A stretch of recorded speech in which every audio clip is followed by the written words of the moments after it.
साथियों नमस्कार, मैं हरिश्चंद्र बंडवा इस वीडियो में आप सभी का स्वागत करता हूं। दोस्तों, डोनाल्ड ट्रंप के दोस्तों की शामत आई हुई है।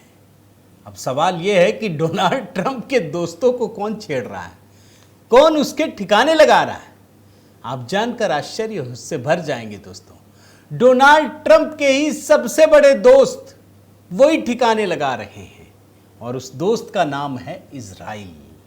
इजराइल वैसे तो भारत का भी दोस्त है, लेकिन आप जानते हैं दोस्तों कि इस समय अमेरिका की और विशेष तौर पर डोनाल्ड ट्रंप की परिस्थितियां सबसे जुदा हैं। डोनाल्ड ट्रंप की नीतियां ऐसी हैं जिस तरीके से वो पूरे विश्व को टैरिफ वॉर में उलझाए हुए हैं, उससे ये एक स्थिति पैदा हो गई है कि दुनिया भर के देशों से अमेरिका की एक तरीके से समझ लिए झगड़ा चल रहा है। हर कोई भाई, हर देश का तो अपना नेशनल इंटरेस्ट होता है ना दोस्तों। और ये पूरा का पूरा ग्लोबल ऑर्डर किस तरीके से बदल गया है, इसे आप इसी प्रकार समझ सकते हैं कि अमेरिका का सबसे बड़ा सहयोगी जो यूरोप है, वो भी एक नया वर्ल्ड ऑर्डर बनाने की कोशिश कर रहा है। कनाडा जो अमेरिका का सबसे बड़ा दोस्त है, आज कनाडा के लोगों को अमेरिका में वो विश्वास नहीं है, वो असुरक्षा की भावना से भरे हुए हैं। अब ऐसे में दोस्तों, अगर इजराइल डोनाल्ड ट्रंप के दोस्तों को ठिकाने लगा रहा है तो ये कोई छोटी बात नहीं है। आपने खबर जरूर देखी होगी कि इजराइल ने सीरिया पर हमला किया, लेकिन ये खबर सिर्फ उतनी सी नहीं है। ऐसा नहीं है बिल्कुल दोस्तों कि एक न्यूज चैनल में एंकर पढ़ रहा है, 2 बम गिर गए पीछे और बस कहानी खत्म, ये इजराइल ने ठोक दिया ना। ये खबर डोनाल्ड ट्रंप से जुड़ती है और ये खबर पाकिस्तान से भी जुड़ रही है। डोनाल्ड ट्रंप के दूसरे दोस्त असीम मुनीर। आखिर क्या है पूरी कहानी, आज मैं इसी को डिकोड करने जा रहा हूं। दोस्तों, मैं निवेदन करता हूं कि आप कमेंट कीजिएगा, बताइएगा आपको कैसा लगा और अपने पॉइंट ऑफ व्यू भी इस वीडियो में कमेंट सेक्शन में ज़रूर रखिएगा दोस्तों। साथ ही आपसे निवेदन करता हूं और आपको बताता हूं दोस्तों कि आज ही 1 बजे प्रधानमंत्री मोदी के जन्मदिन पर एक नया गीत हमने तैयार किया है दोस्तों, हमारी टीम ने। आप ज़रूर देखिएगा, बहुत ही जिसको कहते हैं ना, भावनाओं से भरा हुआ गीत।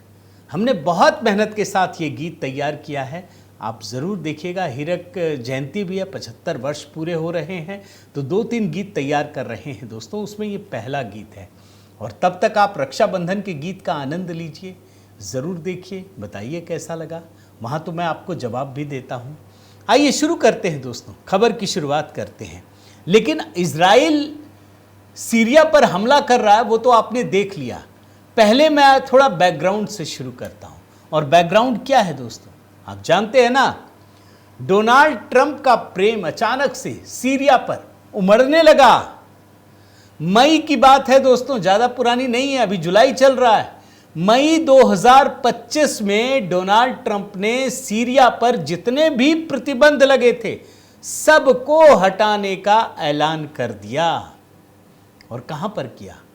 सऊदी अरब की राजधानी रियाद में एक इन्वेस्टमेंट समिट को संबोधित करते हुए उन्होंने बाकायदा इसकी घोषणा की। क्या थी घोषणा? मैं कोट अनकोट में पढ़ता हूं आपके सामने। मैं सीरिया पर लगाए गए सभी प्रतिबंध हटाने का आदेश दूंगा ताकि उन्हें खुद को फिर से स्थापित करने का अवसर मिल सके। यह उनके लिए चमकने का समय है। हम सभी प्रतिबंध हटा रहे हैं। शुभकामनाएं सीरिया, हमें कुछ विशेष करके दिखाइए। डोनाल्ड ट्रंप तो चूंकि आप जानते हैं कि नोबेल पुरस्कार पाने के लिए इतने लालायित हैं कि कुछ भी कह रहे हैं, कहीं भी कह रहे हैं। अब सीरिया के लिए इन्होंने बहुत बड़ी बड़ी बातें कही। लेकिन जानते हैं दोस्तों, इस घटना में एक ऐसी चीज हुई जिसने पूरी दुनिया को हिला कर रख दिया। डोनाल्ड ट्रंप जिस व्यक्ति से मुलाकात कर रहे थे, सीरिया का अंतरिम राष्ट्रपति, उसका नाम है अहमद अल शरा। जैसे ही इस मुलाकात को पूरी दुनिया ने देखा, सब चौंक गया। भाई, जिस व्यक्ति को अमेरिका दुनिया का सबसे बड़ा आतंकवादी यही शरह को बता रहा था, और इस शरह के सिर पर जानते हैं कितना डॉलर का इनाम था? 1 करोड़ डॉलर, यानी 85.5 करोड़ रुपए, 85 करोड़ से भी अधिक जिस व्यक्ति पर इनाम घोषित कर रखा था, उसी शरह के साथ डोनाल्ड ट्रंप हैंडशेक कर रहे थे। और इतना ही नहीं, 1979 से सीरिया पर प्रतिबंध लगे हुए थे, वो सब का सब हटाने का ऐलान कर दिया। और डोनाल्ड ट्रंप जो इनसे मुलाकात कर रहे थे दोस्तों, ये भी बता दूं कि सऊदी अरब के क्राउन प्रिंस मोहम्मद बिन सलमान के अनुरोध पर यह मुलाकात हो रही थी। आप वो फोटो देखेंगे, फोटो मैंने निकाला था, अभी दिख नहीं रहा है मेरे पास, लेकिन वो फोटो देखेंगे तो आप हैरान हो जाएंगे दोस्तों, जिस तरीके से है। मतलब उस आतंकवादी के बारे में अमेरिका, डोनाल्ड ट्रंप की जो सोच है वो कैसे बदल गई। अब ये कौन है अहमद अल शरा, ये भी समझिए। अभी मैं इजराइल की कहानी पर आता हूं। अमेरिका का प्यारा दुलारा जो अभी अहमद अल शरा है, इस पर 85 करोड़ मोस्ट वांटेड अमेरिका में कहा गया। यह पैदा हुआ 1982 में सऊदी अरब में, 2006 में अमेरिका ने गिरफ्तार कर लिया। इसके बाद यह कैंप बुका जेल में भी रहा 2011 तक। वहां ISIS के साथ जाकर इसकी दोस्ती हो गई, उसके लिए काम करने लगा। और फिर बाद में यह विद्रोही गुट बना और सीरिया के राष्ट्रपति को हटाकर खुद अंतरिम राष्ट्रपति बन गया। लेकिन बात इतनी नहीं है, यह तो तब की घटना है कि भाई अमेरिका में इतने बड़े बदलाव कैसे हो रहे हैं। बड़ी खबर यह थी दोस्तों कि 30 जून, बहुत दिन नहीं हुए, 30 जून को ही डोनाल्ड ट्रंप ने एक कार्यकारी आदेश पर हस्ताक्षर किया और उस आदेश में लिखा है, यानी कितने दिन हुए अगर आप सोचिए तो सिर्फ 18 दिन। उस आदेश में लिखा है कि सीरिया के विकास, उसकी सरकार के संचालन और देश के सामाजिक ताने बाने के पुनर्निर्माण के लिए प्रतिबंधों से राहत प्रदान की गई है। मतलब अभी 1 महीने भी पूरे नहीं हुए और अमेरिका का सबसे बड़ा दोस्त इजराइल, उसने सीरिया पर बमों की बारिश शुरू कर दी। आप सोचिए, और लगातार ये बमों की बारिश चल रही है।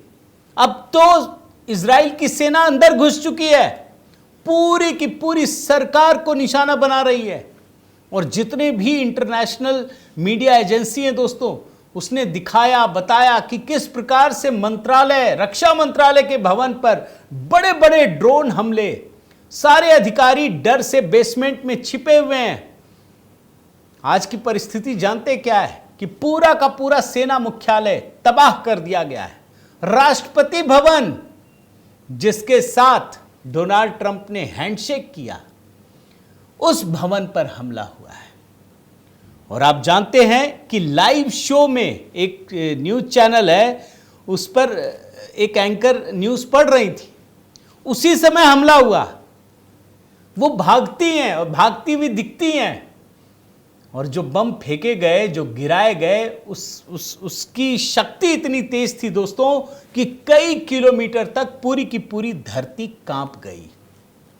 अमेरिका मना करता रहा कि भैया ऐसा मत करो। इजराइल नहीं माना, इजराइल ने हमला ही नहीं किया, अंदर भी घुस गया है। और मैं आपको जरा सीरिया के जो राष्ट्रपति अहमद अल शरा, उसने क्या बयान दिया राष्ट्र को संबोधित करते हुए, जरा वो भी कोट अनकोट में आपको पढ़कर सुनाता हूं। चूंकि इनकी भाषा समझ में आएगी नहीं, इसलिए मैं आपको बयान सुनाता हूं। हम उन लोगों में से नहीं हैं जो युद्ध से डरते हैं। हमने अपना जीवन चुनौतियों का सामना करने और अपने लोगों की रक्षा करने में बिताया है। हमने सीरियाई लोगों के हित को मौत और विनाश से ऊपर रखा है।